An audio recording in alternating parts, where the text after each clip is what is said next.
case you missed it.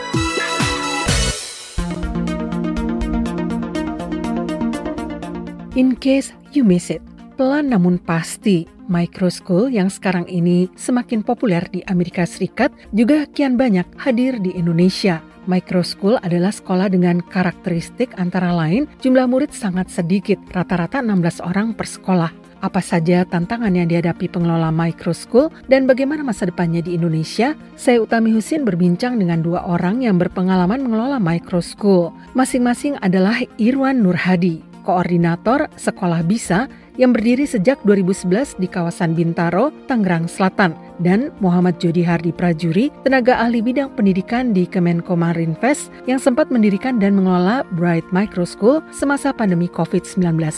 Berikut cuplikannya. Pertama-tama, Mas Irwan, sudah banyakkah microschool di Indonesia? Juga bisa Anda ceritakan ringkas mengenai Sekolah Bisa? Sekarang di Indonesia itu sudah cukup banyak. Salah satunya adalah Sekolah Bisa. Kalau untuk 100 mungkin kalau seluruh Indonesia udah lebih ya. Terus lebih dari 100 lah. Walaupun saya nggak by data, tapi saya pikir untuk di daerah Jakarta ataupun Jabodetabek itu juga udah mungkin bisa mencapai 100. 2009 itu British School bersama year 13-nya mereka punya proyek sosial, berkunjunglah di salah satu kawasan yang untuk anak-anak pemulung. Di situ menemukan anak-anak usia SD, mereka tidak sekolah. Makanya British School berpikir kenapa kita tidak buat sekolah untuk mereka. 2011 British School yang menginisiasi, menggandeng Body Shop untuk membuat sekolah bisa untuk yang diperuntukkan untuk anak pemulung, untuk adik-adik yang mereka di jalan, mereka ngamen, mereka silverman, mereka ngebadut, dan mereka tidak sekolah pastinya.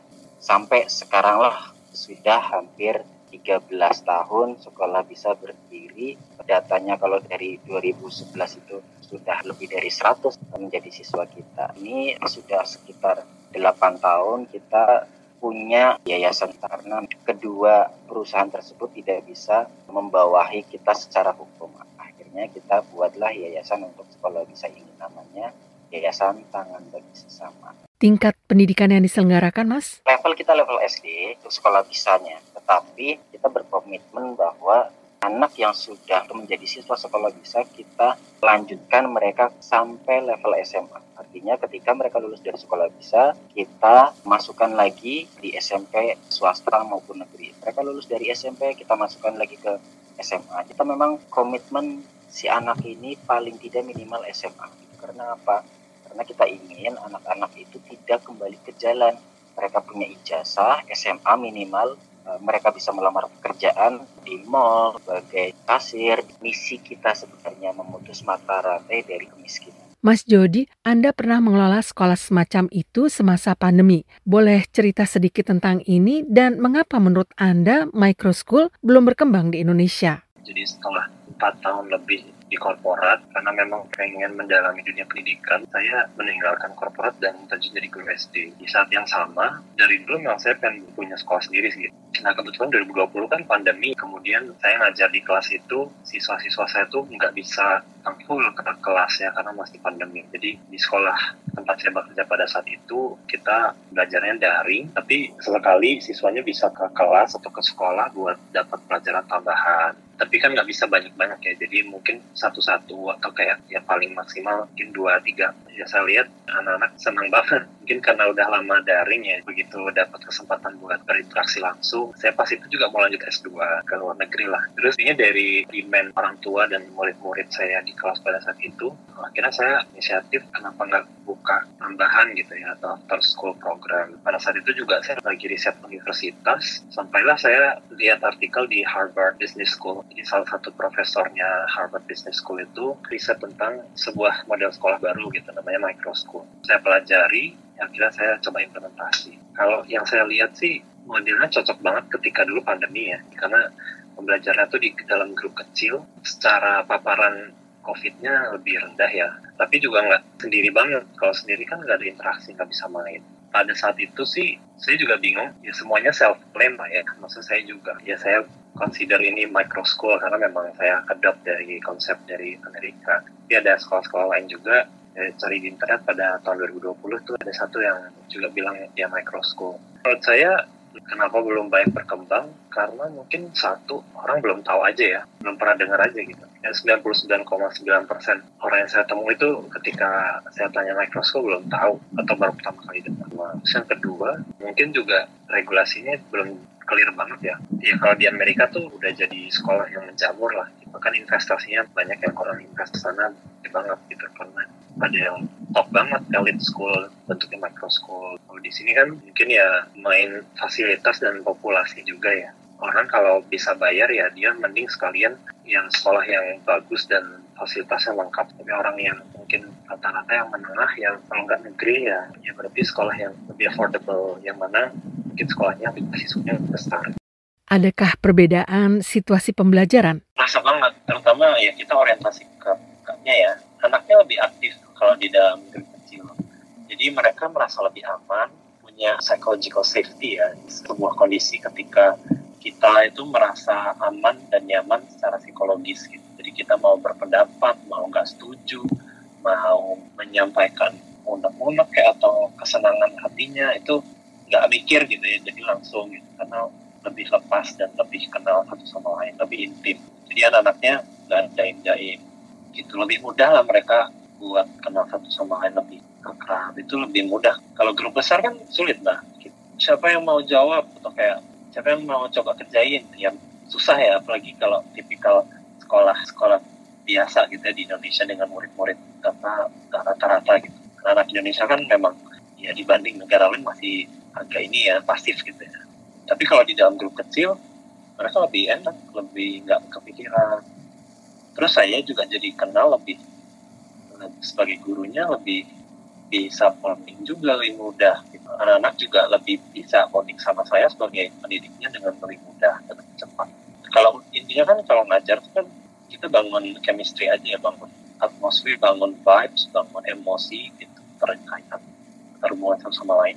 Kalau sudah tercapai hal itu, mereka akan belajar dengan sendirinya gitu. Mereka akan bertanya sendiri, mereka melakukan sendiri, kita cuma ngarang-ngarain doang. Kalau proses pembelajaran sepertinya lebih mudah, lalu sebenarnya apa tantangan dalam mengelola micro school, Mas Jody? Tantangannya mungkin dibagi dua ya, dari sisi operasional atau akademiknya sama dari sisi bisnisnya. Dari operasional atau akademiknya menurut saya malah lebih nggak ada birokrasi, lebih fleksibel, lebih mudah di-manage, komitmennya juga lebih rendah, tapi kita bisa lebih menjaga kualitas dan meningkatkan kualitas. Dari segi operasionalnya sebenarnya tantangannya mungkin ya kalaupun ada mirip-mirip sama sekolah biasa sih, tapi malah buat saya lebih mudah timbang sekolah yang konvensional. Pastinya kalau mungkin ada persoalan manajemen gurunya, mungkin kayak guru pengen sesuatu yang lebih stable, tapi as long as organisasi yang punya micro schoolnya stable secara struktur dan finansial ya juga stable ya, guru-guru yang di-hire juga serius. Tapi kalau dari segi bisnisnya memang mungkin tantangannya pertama awareness saja belum ada tentang konsep ini, orang belum tahu lah. Kedua ya pandangan apakah orang mau nyekolahin anak di sekolahnya sedikit. Dari sisi bisnis lainnya ya kalau saya sih ya funding ya selebihnya lebih ke market. Mas Irwan, pada tahun-tahun awal tantangannya bagi Anda adalah mendapatkan murid. Murid kurang termotivasi belajar, juga orang tua yang tidak peduli pendidikan anaknya. Kalau sekarang? Kalau untuk di sekolah bisa sendiri sebenarnya kita menghadapi generasi yang luar biasa di era zaman sekarang ya. Karena generasi sekarang itu kita berhadapan dengan teknologi. Sedangkan anak-anak itu kadang menangkap teknologi itu secara negatif. Mereka menggunakan teknologi itu secara negatif. Yang pertama. Yang kedua adalah kalau untuk kita cara pergaulan.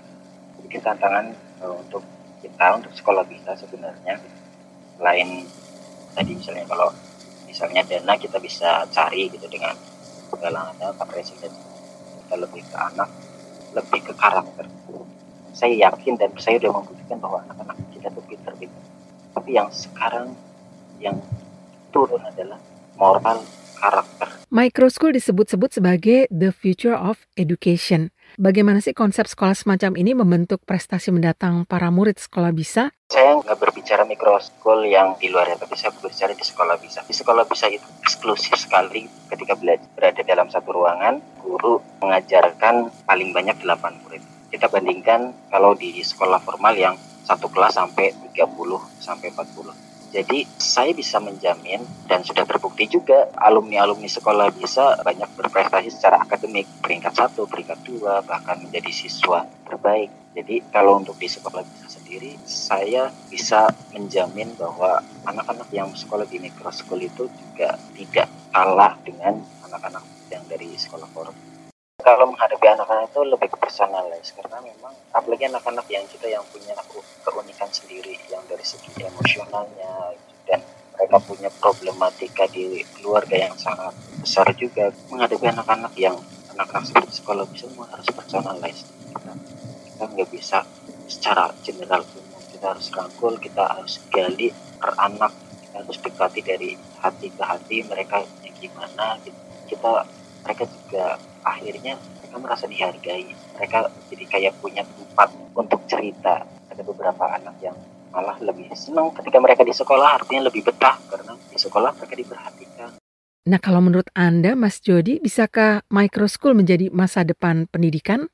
Bisa banget, karena makin lama dunia kan makin individualis ya. Dengan permekarannya daerah urban, masyarakat tuh semakin individualis. Grup-grup kecil itu jadi semakin dipilih sih ke depannya sih kalau saya lihat. Terus yang kedua, berdasarkan banyak prediksi ilmuwan dan dunia medis, ya memang ke depannya akan ada gelombang-gelombang pandemi lagi gitu ya, misalkan.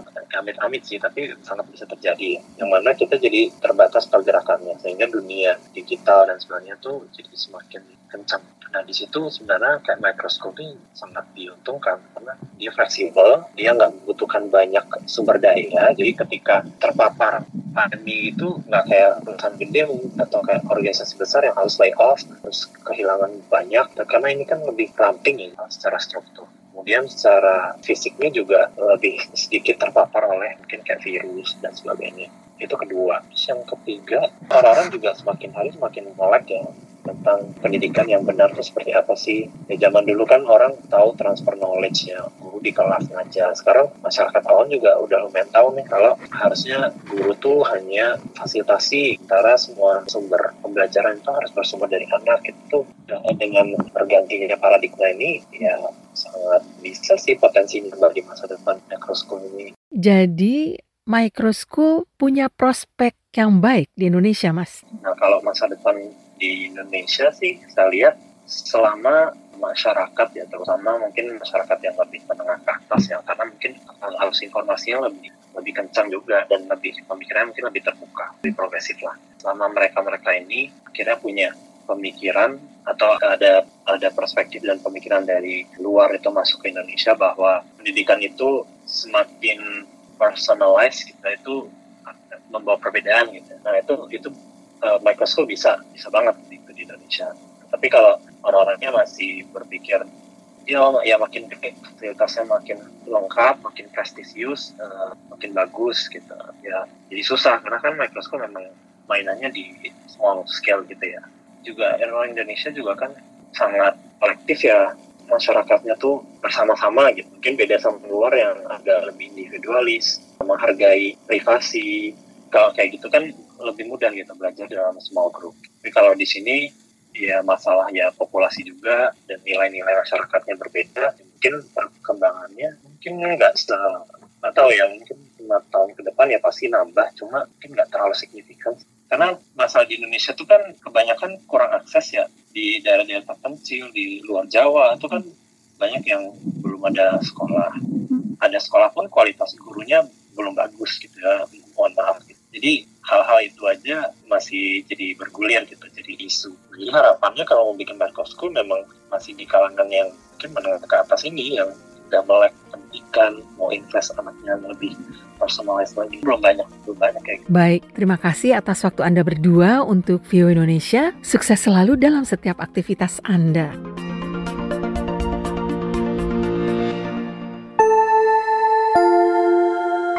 The Voice of America.